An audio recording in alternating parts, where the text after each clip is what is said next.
तो पहली बार शहर में कथा करने के लिए आए तो अब शहर के बहनों का पहनावा वेशभूषा देख करके दंग रह गए।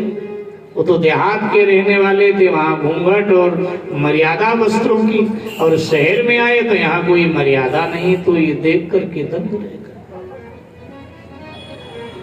शाम को जब महाराज कथा के बाद अपने कक्ष में गए, कमरे में गए, तो भगत जगत मिलने जा रहे हैं।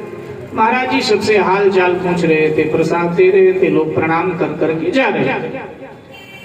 तो एक बहन गई, वो जीन्स के पैंट में थी, टिप टॉप।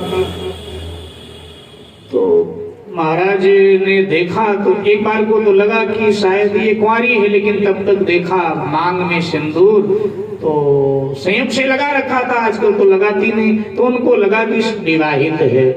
तो उसने प्रणाम किया, महाराज ने आशीर्वाद दिया, प्रसाद दिया। साथ में एक और सज्जन थे, तो महाराज ने पूछ लिया कि बहन जी ये कौन है? तो कहा कि ये हमारे चिंटू जी हैं। कौन है? ये हमारे चिंटू जी हैं, श्री भी नहीं लगाया, हमारे चिंटू जी हैं। तो महाराज समझ नहीं पाए, बोले भैया है आपका? बोले नहीं नहीं, हमारे हस्बैंड थे। बोले अच्छा अच्छा ठीक। अब पुराने जमाने में तो महाराज जी दंग रह गए, पुराने जमाने में तो नाम लेते नहीं थे। महाराज जी ने कहा भाई वाह शहर हो। एक घटना और याद आई, आपको सुनाते चले।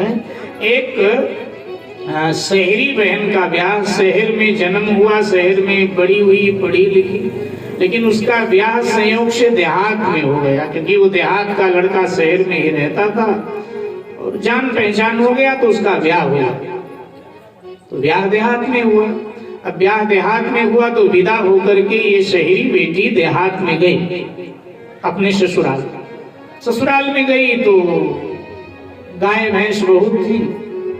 तो प्रातः काल सासू बैठी हुई दधी मंथन कर रही थी, दही मथ रही थी।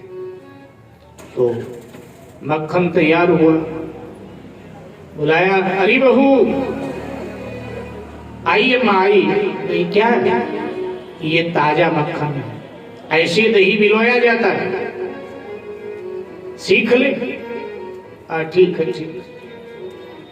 अब अगले दिन दही बिलोने के लिए बैठी, सासू ने बता दिया था ऐसे ऐसे दही बिलोया जाएगा, ऐसे मथानी चलानी पड़ेगी।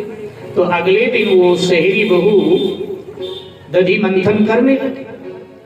अब दधी मंथन किया तो दधी मंथन जब करो तो मक्खन एकदम सब ऊपर छा जाता है।